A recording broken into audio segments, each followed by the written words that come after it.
ಎಷ್ಟು ದಿನ ಅಂತ ಹಂಚ್ಕೊಂಡ್ ತಿಂತಾರೆ. ಒಂದಲ್ಲ ಒಂದು ದಿನ ಕಿತ್ಕೊಂಡ್ ತಿನ್ಲೇಬೇಕು. ಅಯ್ಯೋ ಹಾಗೆಲ್ಲ ಅನ್ಕೋಬೇಡ್ವೆ. ಇವರೆಲ್ಲ ಒಂಥರ ಒಂದಗಳನ್ನ ಚೆಲ್ಲಿದ್ರೆ ಸಾಕು ಕಾಕ ಅಂತ ಕಾಗೆ ಬಳಗನ್ನೆಲ್ಲ ಕರಿಯುತ್ತಲ್ಲ ಹಾಗೆ. ಇವರೆಲ್ಲ ಆ ವಂಶಕ್ ಸೇರ್ದವ್ರು. ಏನೇ ಕೊಟ್ರು ಎಲ್ರೂ ಹಂಚ್ಕೋತಾರೆ. ಈ ಮನೆಯವ್ರಿಗೆಲ್ಲ ಒಂಥರ ಒಗ್ಗಟ್ಟು ಜಾಸ್ತಿ. ಸಾಕ್ ಸುಮ್ನಿರಿ. ನಿನ್ ಫ್ಯಾಮಿಲಿ ಬಗ್ಗೆ ಏನ್ ಅಷ್ಟೊಂದ್ ಬಿಲ್ಡಪ್ ಕೊಡ್ತಿದ್ದೀರಾ? ನಾನೇನ್ ಈ ಮನೆ ಆಸ್ತಿನೆಲ್ಲ ಡೈರೆಕ್ಟ್ ಆಗಿ ಸೇವಂತಿ ಹತ್ರ ಹೋಗಿ ಬರೆಸ್ಕೊಂಡಿದ್ದಲ್ಲ. ಅವನಿದಾನಲ್ಲ ಈ ಮನೆ ಕಿರಿಪುತ್ರ ಅಶ್ವಿನ್, ಅವನ್ ಹತ್ರನೇ ಈ ಕೆಲ್ಸನೆಲ್ಲ ನಾನ್ ಮಾಡಿಸ್ಕೊಂಡಿದ್ದು. ಒಗ್ಗಟ್ಟು ಇರೋದೇ ನಿಜ ಆಗಿದ್ರೆ ನಾನ್ ಬೀಸಿದ ಬಲೆಗೆ ಅವನ್ಯಾಕ್ ಬೀಳ್ತಿದ್ದ? ಇನ್ನು ಆ ಪೂಜಾ ಅವಳ ಮಗು ಸಾಯೋದಕ್ಕೆ ಸೇವಂತಿನೇ ಕಾರಣ ಅಂತ ಅವಳ ಮೇಲೆ ವಿಷ ಕಾರ್ತಿದ್ಲು. ಅದನ್ನೆಲ್ಲ ಬಿಡಿ. ಪ್ರಿಯಾ ಈ ಮನೆಯಲ್ಲೇ ಇದ್ಕೊಂಡು ಏನೇನೆಲ್ಲ ಆಟ ಆಡಿದ್ಲು, ಇವ್ರು ಯಾರಿಗೂ ಗೊತ್ತೇ ಆಗ್ಲಿಲ್ಲ. ಒಗ್ಗಟ್ಟಿಲ್ದೇ ಇರೋದಕ್ಕೆ ತಾನೆ ಅವಳು ಒಬ್ರು ವಿರುದ್ಧ ಒಬ್ರನ್ನ ಎತ್ಕಟ್ಟಿದ್ದು. ನೀನ್ ಹೇಳೋದು ನಿಜಾನೇ ಬಿಡು. ಅದೆಲ್ಲ ಬಿಡಿ. ಆ ಕಲ್ಪನಾ ನಾನೀ ಮನೆಗ್ ಸೊಸೆಯಾಗಿ ಬರೋದಕ್ಕೆ ನಂಗ್ ಬೇಜಾನ್ ಹೆಲ್ಪ್ ಮಾಡಿದಾಳೆ. ಆ ಸೇವಂತಿಗೆ ಬೇಕಾದಷ್ಟು ಸತಿ ಚುಚ್ಚಿ ಚುಚ್ಚಿ ಮಾತಾಡಿದಾಳೆ. ಇನ್ ಮುಂದೆ ಅದೇ ಮುಂದುವರಿಯುತ್ತೆ. ನೀನ್ ಹೇಳೋದು ನಿಜ ಕಣೆ. ಆಗಾಗ ನಮ್ಮ ಮನೆಯವರೆಲ್ಲ ಕಿತ್ತಾಡ್ಕೋತಾರೆ. ಆದ್ರೆ ನಿಂಗೆ ಇನ್ನೊಂದು ವಿಷಯ ಗೊತ್ತಿಲ್ಲ. ಏನು?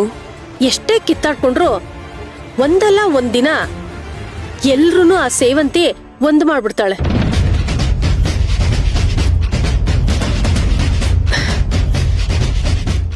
ಕೋಪ ಮಾಡ್ಕೋಬೇಡ್ವೆ. ನೀನು ಸ್ವಲ್ಪ ಹುಷಾರಾಗಿರ್ಲಿ ಅಂತ ಹೇಳ್ದೆ ಅಷ್ಟೇ.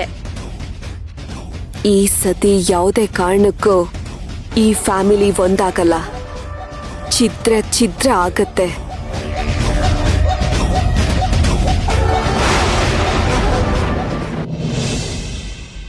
ಅಜ್ಜಿ ನಿಮ್ಗೆ ಫಸ್ಟು.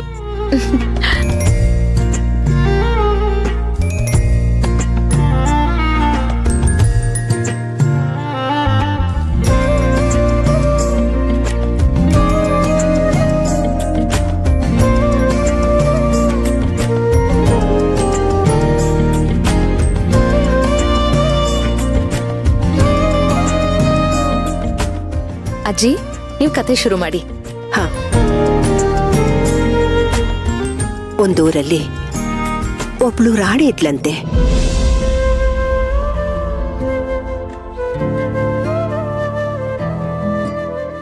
ಅವಳಿಗೆ ಮುದ್ದಾದ ಮಗ ಇದ್ದ.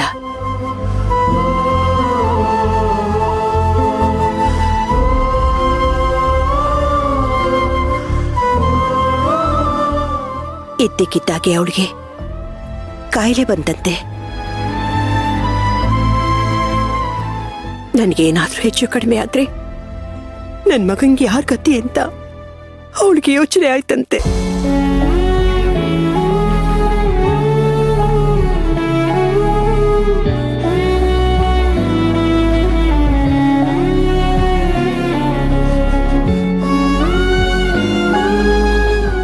ಅಜ್ಜಿ, ಆ ರಾಣಿ ಹೆಸರು ಕಾವೇರಿ ತಾನೆ?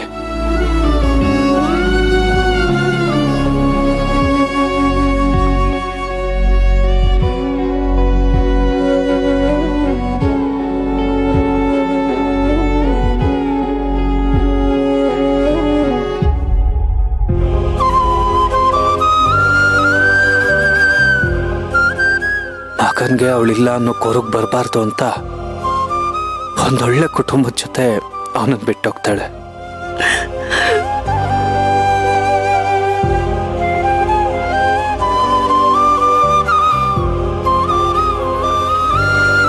ಆದ್ರೆ ಯಾವಾಗ್ಲೂ ಅವನ್ಗೆ ಅವನೊಬ್ಬ ಒಂಟಿ ಅನ್ನೋ ಭಾವನೆನೇ ಇರುತ್ತೆ.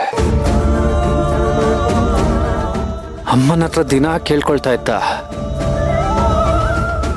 ಅಮ್ಮ ನನಗೆ ನಿನ್ನನ್ನು ಬಿಟ್ಟಿರೋದಕ್ಕಾಗ್ತಿಲ್ಲ, ಮತ್ತೆ ವಾಪಸ್ ಬಂದ್ಬಿಡು ಅಂತ.